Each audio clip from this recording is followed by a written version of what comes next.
daawadayaal dhagaystayaal idin ahaantiinba kusoo dhawaada waa barnaamijkii falanqaynta siyaasadda.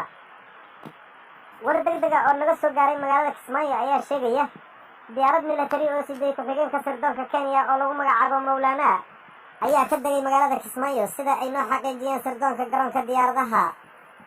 waxaa la socday Maxamed Fanax oo Axmed Madoobe uu u magacaabay gudoomiyaha degmada Badhaadhe.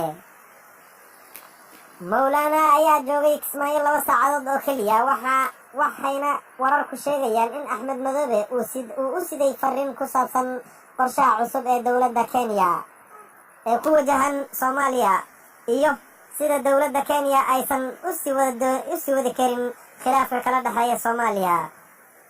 Mowlana ayaana sida aan helayno sheegay Axmed Madoobe in uu ku qanco wax walba oo dowladda